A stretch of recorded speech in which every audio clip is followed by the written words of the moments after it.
अरे भाई, तुम्हें धन चाहिए, विद्या चाहिए, ज्ञान चाहिए, जो कुछ चाहिए वो सब दे देगा श्रीधाम वृंदावन। मानो तुम्हारी हथेली पर रखा हुआ है, तो तुम वृंदावन में आकर भजन क्यों नहीं करते? अगर आप 10 घंटे के लिए आए हैं तो बहुत कमा लेंगे। यहां का थोड़ा भजन बहुत बड़ा प्रभाव डालता है। श्रीपाद कह रहे, कहीं सौभाग्य से 2-4 दिन रुकने को मिला, फिर क्या कहना है, केवल भजन करो। थोड़ा प्राण पोषण के लिए पवित्र प्रसाद पालो, रात दिन। और अगर कहीं अखंड वृंदावन वास मिला है तो फिर ऐसी संपत्ति के लिए ललचाओ जो अविनाशी है, चिदानंद है, वो हमारे प्रिया प्रीतम का नाम रूप लीला धाम।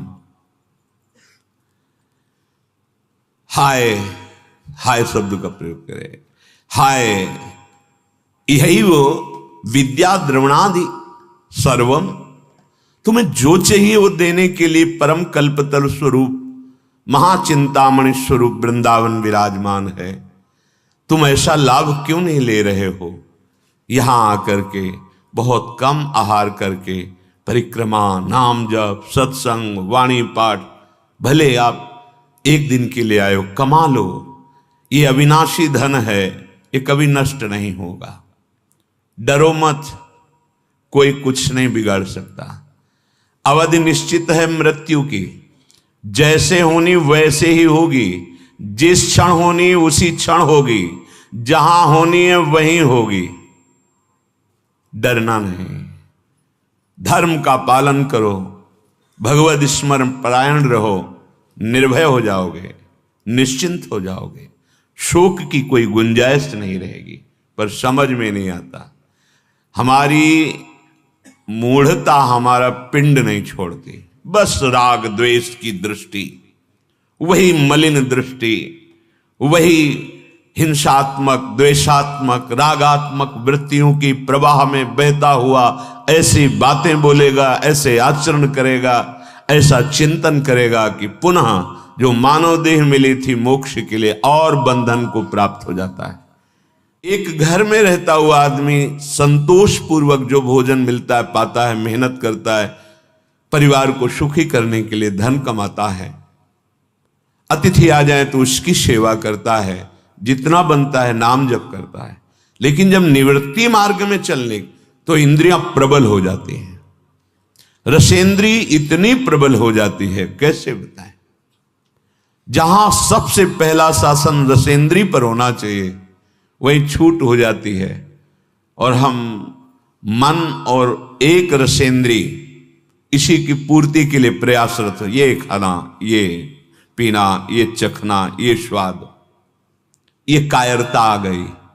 लाभ हानि, ये जो भी परिस्थितियां आ रही हैं, ये पहले से इस शरीर की रचना में निश्चित है। स्वरूप में कोई फर्क नहीं। प्रारब्ध का प्रभाव शरीर पर आएगा, पक्का आएगा, अच्छा भी और बुरा भी। अनुकूल और प्रतिकूल परिस्थिति आएगी कर्म के अनुसार, पर ज्ञानी शोक नहीं करता हुआ, ज्ञानी उससे प्रभावित हो जाता है। कोई अनुकूल परिस्थिति हुई, नाच रहे हैं, मार सुख मना रहे हैं, प्रतिकूलता बदल गई, भारी दुख में डूब गए। भारी से भारी अनुकूलता में हर्षित नहीं होना, ये तुम्हारा विषय नहीं है। ये माया का जादू है, जादू अनुकूलता और प्रतिकूलता। तो तुम शोकित नहीं होगे, पर नहीं समझ पाते। मूढ़ता इतनी भरी हुई है, जरा जरा सी वस्तु की जरा जरा से पद प्राप्त होने पर हर्षित, और जहां वो प्रतिकूलता आई तो फिर शोक से व्याकुल हो जाते हैं, जीना मुश्किल हो जाता है। अरे अध्यात्म तुम्हें जीना सिखाता है, अध्यात्म तुम्हें वो स्थिति ला रहा है, कोई भी दुख सुख मान अपमान निंदा स्तुति तुम्हें स्पर्श न कर सके। ये अनुकूल या प्रतिकूल स्वरूप में इनका कोई प्रभाव नहीं, पर आप अपने स्वरूप को जानते नहीं, भूलकर देह को मैं मान चुके हैं। प्रतिक्षण मिटने वाली हर परिस्थिति है, चाहे अनुकूल हो या प्रतिकूल, धैर्य धारण करो। रात्रि गई दिन आया, धैर्य धारण करो, दिन गया रात्रि आई। ये क्रम चल रहा है शरीर रचना के अनुसार, प्रारब्ध भोग, सुख या दुख। जो मूर्ख हैं, जिनको ज्ञान नहीं है, वो सुख में सुखी और दुख में दुखी, और जिनको ज्ञान है सो सुख दुखे समय कृत्वा लाभा लाभो जया जयो।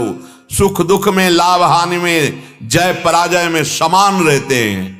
यही अध्यात्म सिखाता है, यही अध्यात्म स्थिति प्रदान करता है।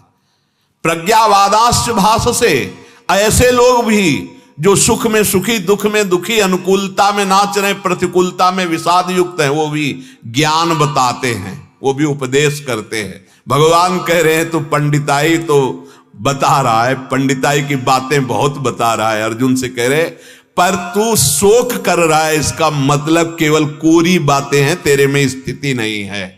प्रज्ञावादाश्च भाससे, ऐसा ज्ञान। एक तरफ तू पंडिताई की बात कर रहा है, ज्ञानी बन रहा है, दूसरी तरफ शोक कर रहा है, तो तेरे अंदर केवल बातें ही तो बातें हैं। वास्तव में तू ज्ञानी नहीं है, तू पंडित नहीं है। जो ज्ञानी हैं, जो पंडित हैं, वो किसी के लिए कभी शोक नहीं करते। क्यों? क्योंकि जो स्वरूप मय है उसका नाश हो नहीं सकता, और शरीर का नाश प्रतिपल है, उसके लिए शोक बनता नहीं। बड़ी ज्ञान की बातें तू कह रहा है, कुल का नाश होने से कुल धर्म नष्ट हो जाएगा, धर्म के नष्ट होने से स्त्रियां दूषित हो जाएंगी, वर्ण संकर संतानें पैदा होंगी, वर्ण संकर कुल घातियों को और उनके कुल को नरकों में ले जाने वाला होगा, पिंड और पानी ना मिलने से पितरों का पतन हो जाएगा। बड़ी पंडिताई की बातें तूने बताई, पर तेरे में वास्तविक वो ज्ञान नहीं है। शरीर नाशवान है, आत्मा विनाशी है। अब फिर किसका भय, किसका शोक, किसका शोक, तेरे को समझ में नहीं आया। गतासून गतासूंश्च, सबके पिंड प्राण का वियोग होगा ही, निश्चित होगा, अर्थात प्राण निकलेंगे, शरीर छूटेगा। क्या शोक करना इसके लिए, सबका होता, तुम्हारा ही थोड़ी होगा। किसी भी पिंड प्राण का वियोग हो गया है तो विवेकवान उनके लिए नहीं रोता है, विवेकवान नहीं रोता, शोक नहीं करता। शोक करना उस समय धर्म नहीं है। जो मर गए हैं उनके लिए शोक करना बहुत बड़ी गलती है।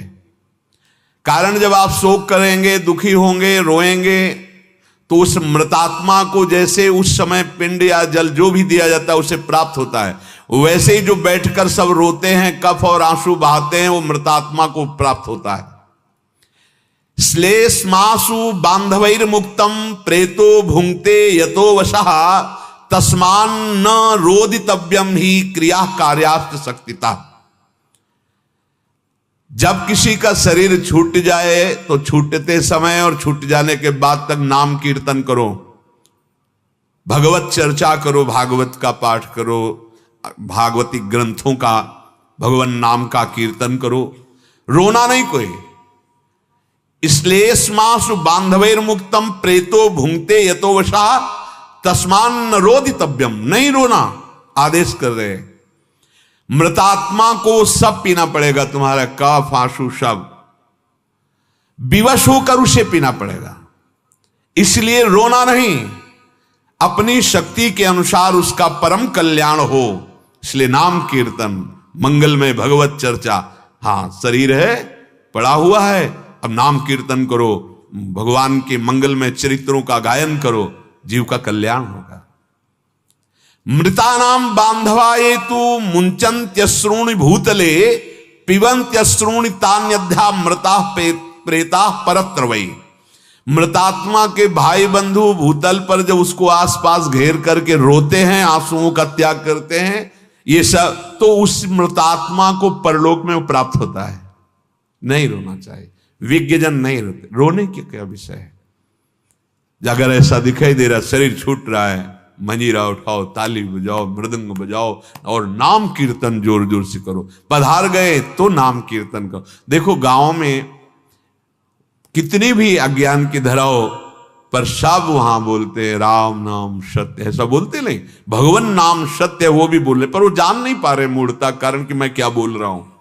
सत्य बोलो मुक्ति है, सत्य है नाम, और नाम अगर गायन किए तो इस संसार सागर से मुक्त हो जाएंगे। तो अच्छा है जब शव यात्रा में भगवान नाम वो भी उसको मिलेगा। यह है शास्त्र प्रमाणित है कि उस समय जो उसके लिए अर्पित किया जाता है वो सब प्राप्त होता है। बहुत बढ़िया, सगे संबंधी हो, वास्तविक तुम प्यार करते हो, उसका मंगल चाहते हो, उस आत्मा जीवात्मा का जो शरीर बंधन से युक्त होकर अभी स्थूल छूटा है, सूक्ष्म और कारण शरीर में तो बंधा हुआ है, तो मुक्त करने के लिए बढ़िया उपाय है भागवत का पाठ, गीता जी का पाठ, नाम कीर्तन। ये रोना धोना, यह ज्ञान की धरा में आदेश किया जाता है कि नहीं रोना है। मृतात्मा के लिए जैसे पिंड और जल दिया जाता है उसको परलोक में मिलता है, ऐसे मृतात्मा के लिए जो कफ और आंसू बहाए जाते हैं, मृतात्मा को परवश होकर वो पीना पड़ता है। जो अभी जी रहे हैं अब उनके लिए भी शोक नहीं बनता है। उनका पालन पोषण करो, उनका प्रबंध करो, उनकी सेवा करो, ये बनता है। लेकिन उनमें ममता कर ली तो विनाशी शरीर का तो विनाश एक निश्चित है कि वो गर्भ में, गर्भ के बाहर, जवानी में या किस अवस्था में उतने ही दिन जिएगा, तुम्हारे रोके नहीं रुकेगा। तो तुम्हें चिंता और शोक नहीं करना चाहिए, क्योंकि चिंता शोक करने की कोई गुंजाइश नहीं। विनाशी का विनाश हो रहा है, विनाशी का विनाश हो नहीं सकता। शरीर के अंग शिथिल हो रहे हैं, मुख सूख रहा है, विकार पैदा हो रहे हैं, अर्जुन जी ने जैसे अपना वर्णन किया। तो इसका मतलब है आप शरीर भाव में हैं, सामने शरीरों को देखकर ममता कर रहे हैं, ये मेरे अमुक अमुक, तो तुम्हारे शरीर में तन्मयता हो रही, इसलिए तुम कह रहे हो मेरा शरीर कंपायमान हो रहा है, मेरा मुख सूख रहा है, मैं घबरा रहा हूं। अरे तू अविनाशी है भगवान। शरीर के साथ जो तुमने एकता कर ली है, तन्मयता कर ली है, यही शरीर का अपनापन तुम्हें भारी दुख दे रहा है, भारी क्लेश दे रहा है। इसी शरीर के अपनेपन के कारण शरीर के संबंधी अपने लगते हैं। जो शरीर के अनुकूल होता है उससे प्यार होता है, अपनापन होता है, प्रतिकूल हो जाता है उससे द्वेष हो जाता है। ये शोक चिंता का कारण तुम्हारा अज्ञान है। नानु शोचंति पंडिताः, श्री भगवान कह रहे कि जो सत्य को जानने वाले हैं उन्हीं का नाम पंडित है। जिनके अंदर ज्ञान प्रकट हो गया उनको ही पंडित कहते हैं। पंडित की परिभाषा यहां जाति शब्द से नहीं है, यहां विद्या विनय संपन्ने ब्राह्मणे गव्यहस्तनी स्वनिचो सुपाके चा पंडिता समदर्शिना। जो समदर्शी है वही पंडित है, जो अविनाशी तत्व में स्थित है वही पंडित है, जो सत तत्व को जान गया है वही पंडित है। जिनको सत असत का स्पष्टतया विवेक हो गया है वो पंडित कभी शोक नहीं करते। वो ज्ञानी जन ना शरीर के लिए शोक बनता है ना स्वरूप के लिए शोक बनता है। शोक तो केवल अज्ञान के कारण होता है। इसलिए नानु शोचंति पंडिताः, हे अर्जुन तुम्हें शोक नहीं करना चाहिए। यह हमारा जीवन भगवत प्राप्ति के लिए है। हमारा स्वरूप अविनाशी है, पर हम अपने स्वरूप को भूलकर इस शरीर में आसक्त हो गए। कल श्रृंगार के बाद चलते चलते यही, ये शरीर किसी भी क्षण छूट जाएगा, इससे प्यार मत करो। फिर इन शरीरों के संबंध के प्यार की तो बात क्या, सेवा करो। सेवा सब में अपने प्रभु को देखकर बहुत अच्छे से सेवा करो, दुलार करो। पर ये मेरे हैं, ये पराये हैं, इसी के हटाने के लिए ममता का त्याग करो और इसी जन्म में जीवन मुक्त हो जाओ, भगवत प्राप्त हो जाओ। इसके लिए प्रतिक्षण नाम जप, भगवत चिंतन। शेष चर्चा आगे। श्री राधा वल्लभ लाल।